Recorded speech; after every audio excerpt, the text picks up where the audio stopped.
It didn't arrive in a red box or a royal decree, it came as a voice. Fragile, unmistakable, and buried for decades.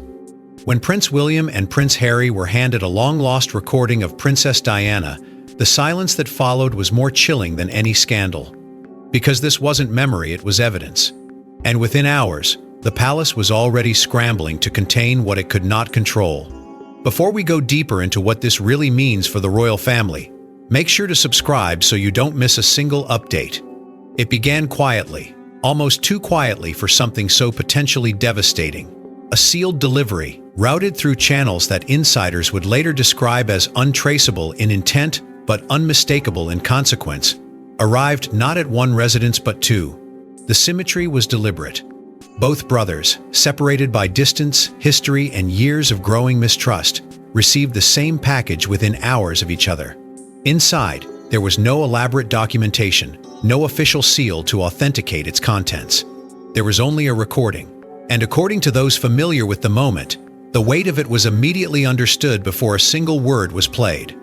Because the name attached to it, Diana, was enough to fracture composure. At first, there was hesitation. Reports suggest that William did not immediately press play. There was a pause, a visible calculation, the kind that comes from years of being conditioned to consider consequence before emotion. Harry, on the other hand, is said to have reacted differently. Insiders whisper that his response was instinctive, almost urgent, as if some part of him already knew that whatever was contained in that recording had waited far too long to be heard.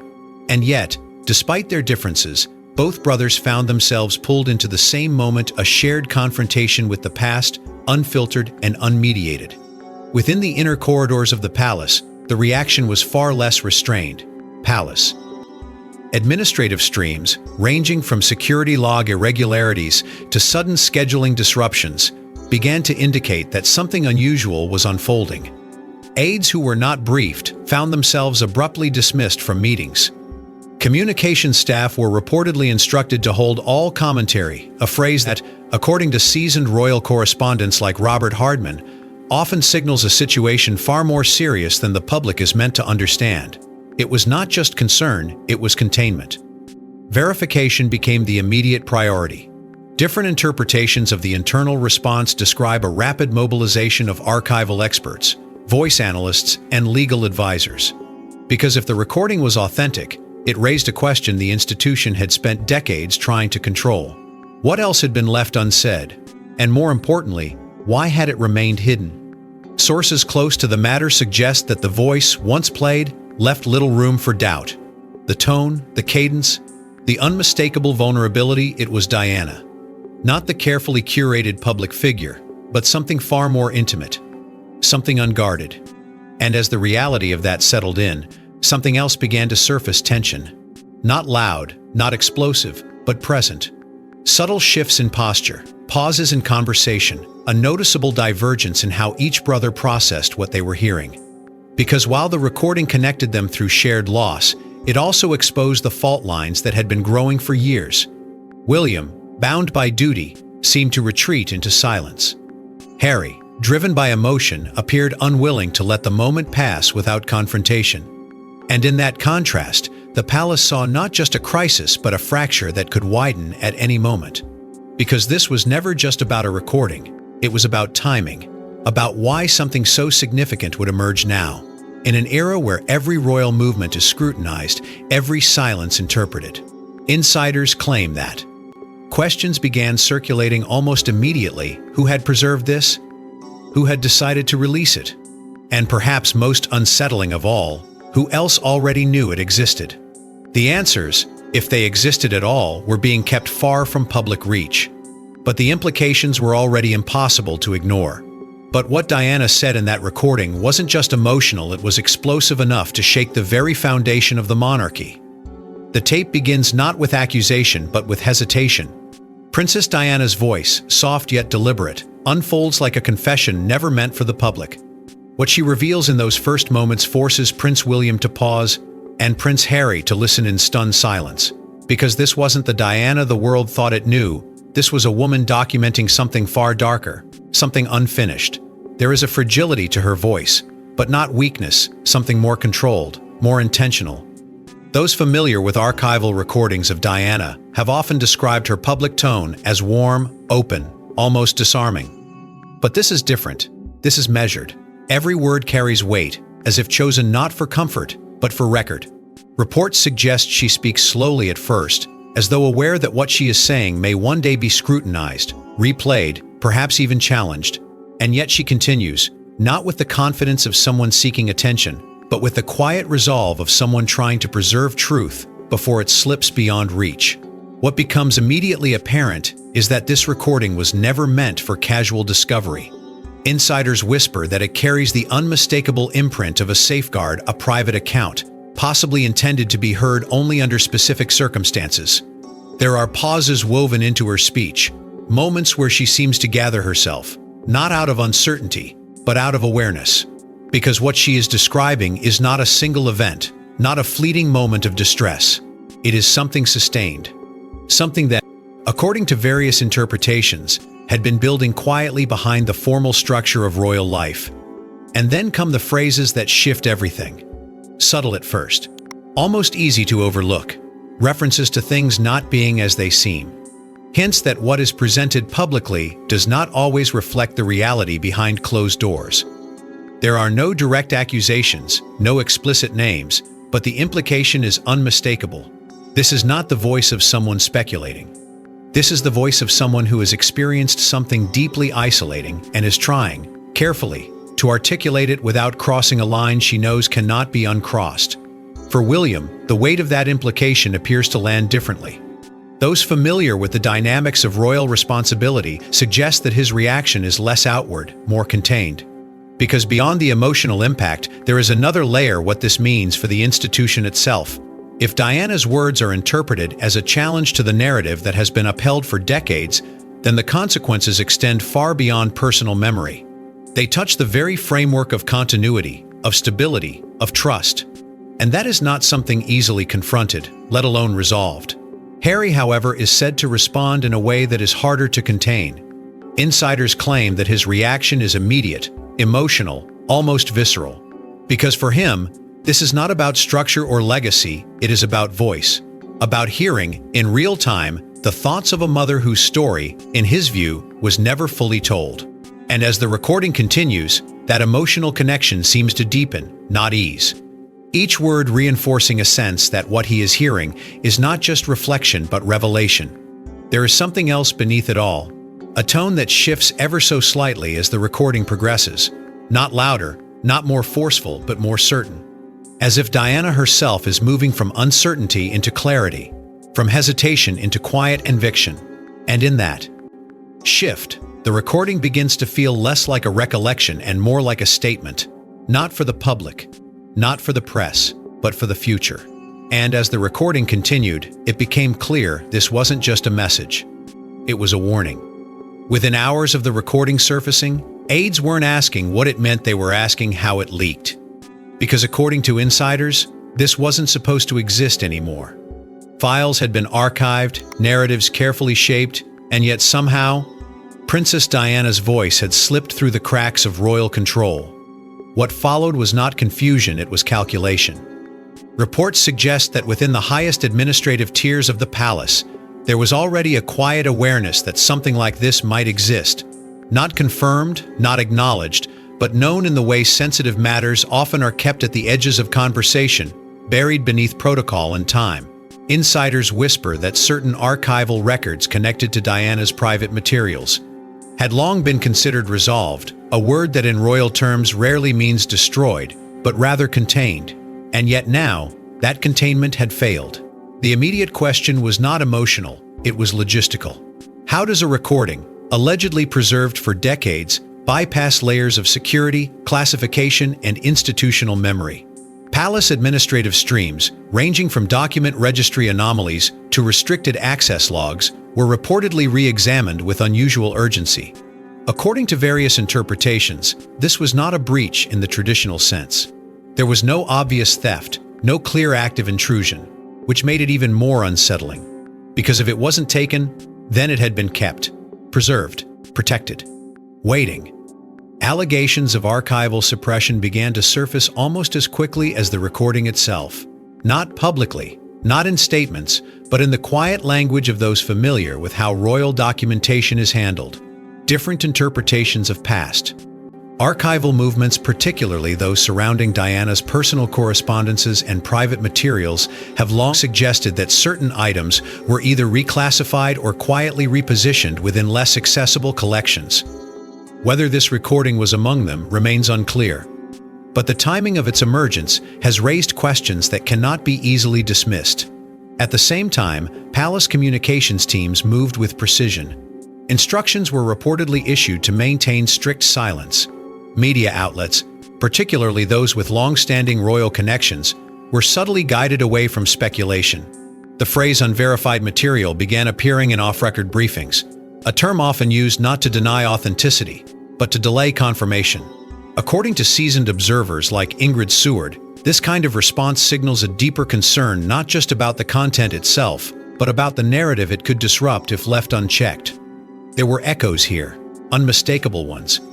Historical parallels to past moments when Diana's voice, in one form or another, had broken through controlled messaging. From recorded interviews to written accounts, each instance had followed a similar pattern of initial dismissal, followed by reluctant acknowledgement, and ultimately, a shift in public perception that the institution could not fully reverse. This felt different, but also familiar, as if history once again was refusing to stay contained. And then came the question that no one inside the palace seemed ready to answer directly. Who preserved it? Because recordings like this do not survive by accident. They require intention, care, a decision at some point in the past that what was being said mattered enough to protect even if it was never meant to be heard immediately. Sources close to the matter suggest that the answer may not lie with a single individual, but within a chain of quiet custodianship people who understood the weight of what they were holding and chose not to erase it. That possibility, more than anything, has unsettled the institution, because it suggests that the control the palace believed it had over Diana's narrative was never absolute. That even within its own structures, there were gaps, spaces where memory could be preserved outside of official intent. And now, those spaces have opened. But the real shock wasn't that the palace tried to bury it, it was why they were so desperate to keep it hidden. For the first time in years, Prince William and Prince Harry were forced into the same emotional space, listening not as rivals, but as sons.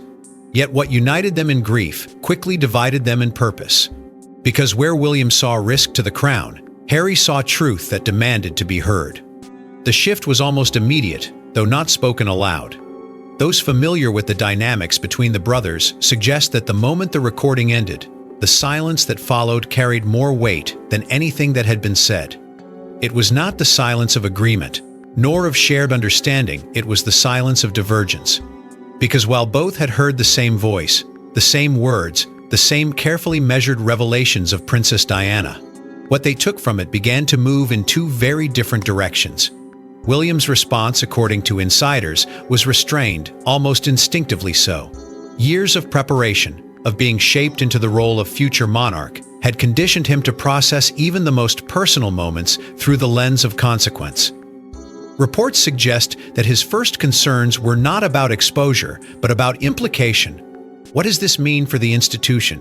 How does something like this, emerging now, alter the fragile balance that has been maintained for decades?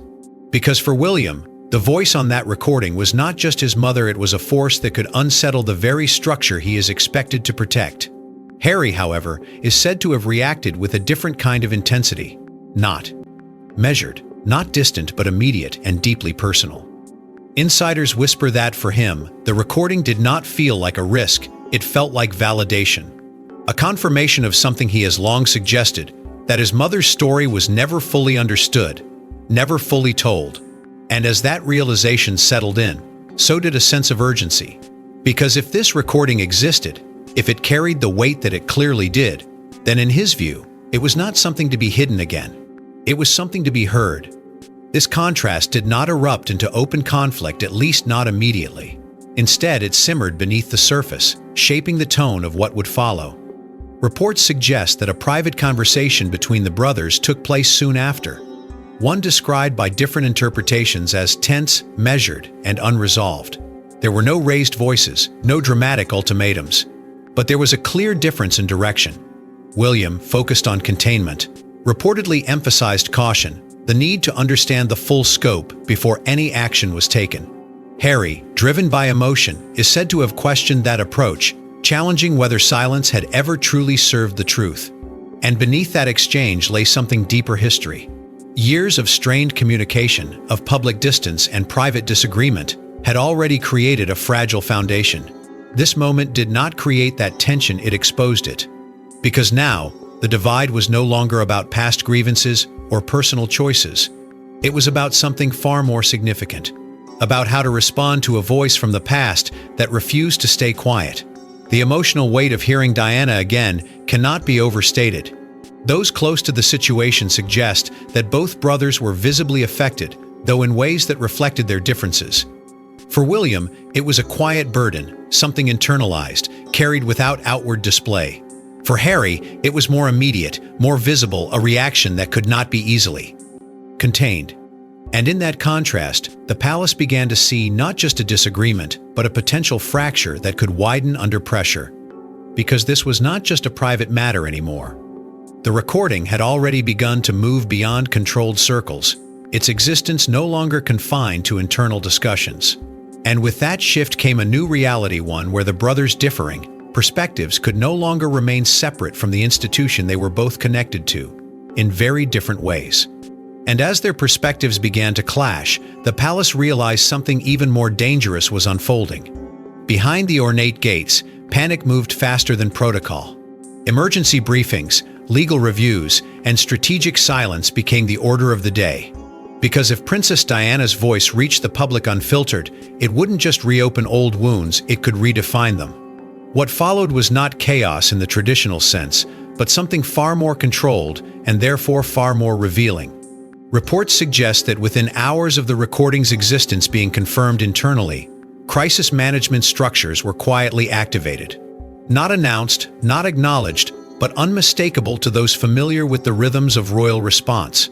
Meetings were scheduled and then abruptly relocated. Senior aides were pulled into discussions that did not appear on official calendars. The pace was relentless, yet the tone remained measured, almost surgical. Because this was not a crisis that could be confronted with speed alone, it required precision.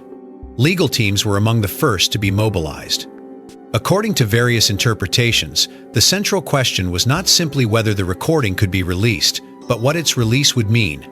Ownership, consent, historical context, all of it became part of a rapidly unfolding analysis. Because Diana's words, recorded in a private capacity, existed in a space that was neither fully personal nor entirely public. And that ambiguity created risk. Not just legal risk, but reputational risk. The kind that cannot be easily contained once it begins to take shape. At the same time, senior members of the royal family were reportedly briefed with unusual urgency. Insiders claim that the tone of these briefings was direct, stripped of the usual layers of protocol.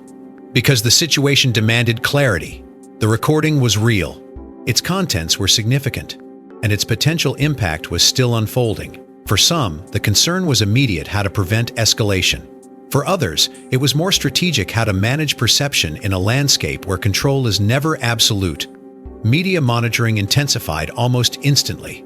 Palace administrative streams, particularly those connected to communications oversight, began tracking not just major outlets, but digital platforms where speculation tends to surface first. Early signs of discussion, fragmented references, even indirect mentions, everything was noted. Because in situations like this, the first ripple often determines the shape of the wave that follows. And according to those familiar with past royal crises, once a narrative begins to form externally, it becomes exponentially harder to redirect. There were also subtle shifts in messaging. Nothing overt, nothing that would immediately draw attention, but enough to signal a change in posture. Phrases became more cautious, responses more delayed. The usual rhythm of engagement was disrupted, replaced by something more guarded. According to observers like Robert Hardman, this kind of shift often reflects an internal recalibration, an acknowledgement that the situation cannot be addressed through routine channels alone. Underlying all of this was a growing concern that extended beyond the recording itself. Because this was not just about what Diana said, it was about how it would be heard. In a world where public sentiment can shift rapidly, where past narratives are constantly re-examined, the release of something, this personal carried unpredictable consequences. Would it reinforce existing perceptions, challenge them, or create entirely new ones? The answers were not clear, and that uncertainty only deepened the sense of urgency within the palace. Yet for all the strategy, all the coordination, all the effort to maintain control, there was an emerging realization, one that could not be ignored. Because despite the speed of the response, despite the layers of containment being put into place, the story was already moving, quietly, subtly, but undeniably. And once something like this begins to circulate, even in fragments, it develops a momentum of its own. But even the most controlled institution in the world couldn't fully contain what was already beginning to spread. It started as whispers online, then fragments, then headlines. The moment Princess Diana's voice entered public consciousness, it ignited something the palace couldn't suppress: memory. And with it came questions that had never truly been answered. At first, it was easy to dismiss. A mention here, an anonymous post there, nothing concrete, nothing that could be immediately verified. But then the fragments began to take shape. Reports suggest that small excerpts, not the full recording but enough to provoke curiosity, started circulating across digital platforms. Insiders whisper that these were not random leaks, but carefully selected moments, phrases that hinted at something deeper without revealing everything at once. And that strategy, whether intentional or not, proved devastatingly effective. Because it didn't overwhelm the public, it drew them in. The reaction was immediate, and more importantly, emotional. Those who had followed Diana's life, her struggles, her very public battles with the institution, found themselves pulled back into a narrative they believed had already reached its conclusion. But now, that conclusion felt incomplete, because hearing her voice again, even in fragments, was not just a reminder of who she was. It was a challenge to what had been accepted as the final version of her story. And that challenge began to resonate far beyond the usual circles of royal interest. Social media amplified everything. Every clip, every paraphrased line, every speculative interpretation was shared, reshaped, and debated in real time. According to various interpretations, the speed at which the story spread outpaced even the most aggressive containment efforts. Because unlike previous eras, where information could be managed through controlled releases and carefully worded statements, this moment unfolded in a space where control was fragmented, decentralized, impossible to fully command. And that shift changed everything. Comparisons to past controversies emerged almost instantly. Observers began drawing parallels to earlier moments when Diana's voice had disrupted official narratives in interviews, disclosures, accounts that had once been dismissed or minimized, only to later reshape public understanding. But this felt different. Not because the content was necessarily more explosive, but because the context had changed. The world was different, the audience more skeptical, more willing to question. And that made the impact of this recording far more unpredictable. A divide began to form, subtle at first, but increasingly difficult to ignore. On one side, there was a growing wave of public sympathy and emotional alignment with Diana, with her vulnerability, with the possibility that there was more to her story than had ever been acknowledged. On the other side, there was the institution, measured, restrained, maintaining its silence. And that silence, according to seasoned commentators like Ingrid Seward, can often speak louder than any statement. Because in moments like this, what is not said becomes just as significant as what is. Analysts began to describe the situation in increasingly serious terms. A turning point moment, some called it. Not just for the monarchy, but for how its history is interpreted and understood. Because this was not simply about revisiting the past, it was about redefining it in real time. And once that process begins, it cannot be easily reversed. The narrative becomes fluid, open to reinterpretation. And that is something the institution has always worked to avoid. Yet despite the growing momentum, despite the emotional response and the expanding reach of the story, there remained a sense that something larger was still unfolding. Because the fragments, as powerful as they were, hinted at a fuller picture, one that had yet to be fully revealed. And that anticipation, that sense of something still hidden, only intensified the public's focus. And as the world leaned in closer, the monarchy faced a question it had avoided for decades. This was never just about a recording.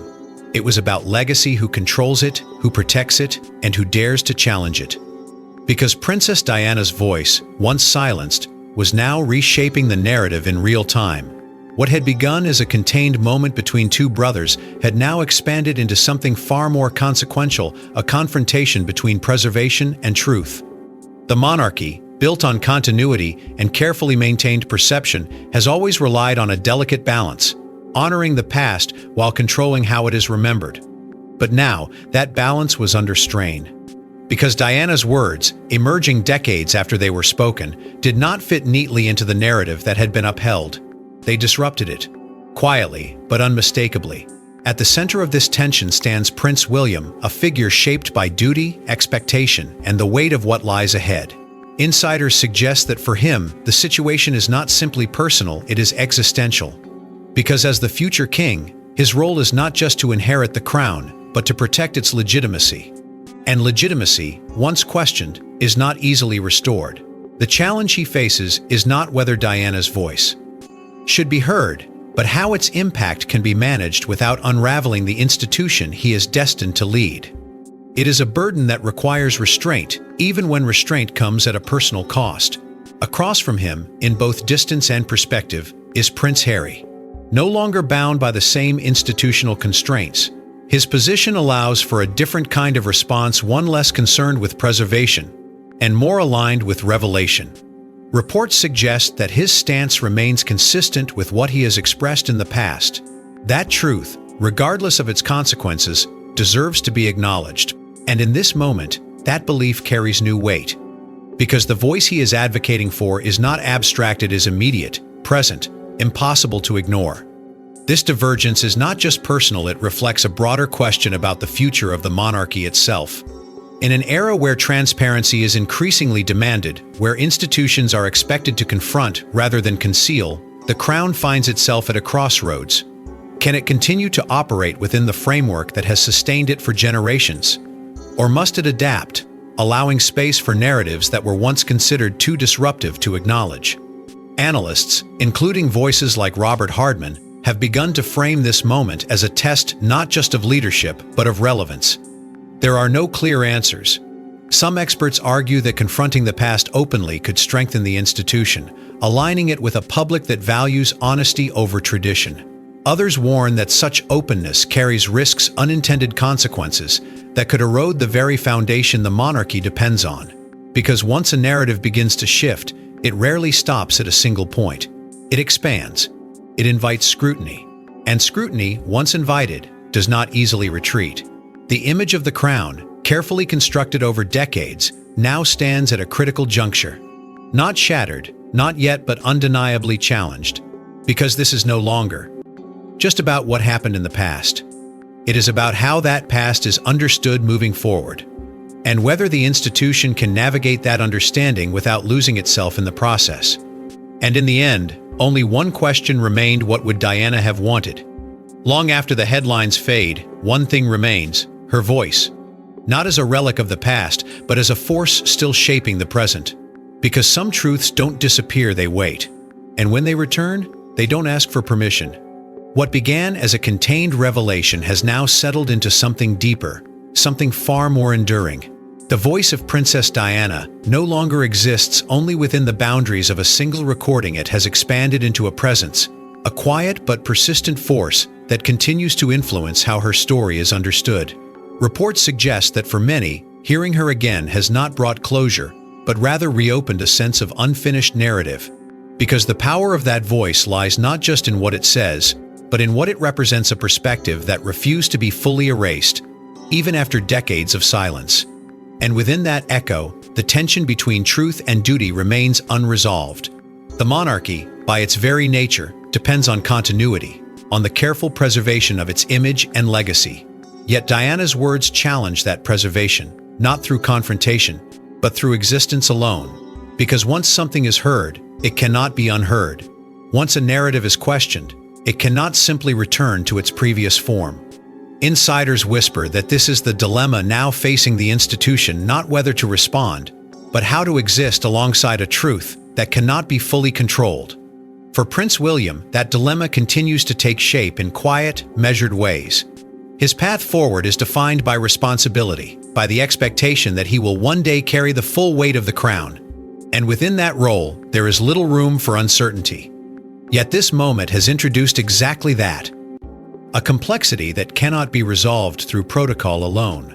Reports suggest that his approach remains steady, focused on stability, on ensuring that the institution endures even as it is challenged. But beneath that steadiness lies something more difficult to define: the personal cost of balancing legacy with memory. For Prince Harry, the path diverges in a way that feels both inevitable and unresolved. His position outside the formal structure of the monarchy allows him to engage with the recording differently. To see it not as a risk, but as a continuation of a story he has long believed was incomplete. Insiders claim that for him, the voice is not just a reminder, it is a call. A call to acknowledge, to confront, to ensure that what was once hidden does not return to silence. And in that belief, his trajectory moves further from the institution, even as it remains tied to it through history and identity. The monarchy itself stands in a state of quiet adaptation, not dramatic, not overt, but present. Because moments like this do not pass without leaving a mark. Analysts suggest that the institution is already recalibrating, finding ways to navigate a world where control over narrative is no longer absolute. The recording, in this sense, becomes more than evidence, it becomes a symbol, a representation of the limits of containment, of the enduring power of individual voice within a system built on collective identity. And yet, even as the structure adjusts, even as the individuals within it continue along their separate paths, there is a sense that something fundamental has shifted. Not broken, not undone, but changed. Because legacy is not static. It evolves, shaped not only by what is preserved, but by what resurfaces. And in this case, what has resurfaced carries a weight that cannot be easily set aside.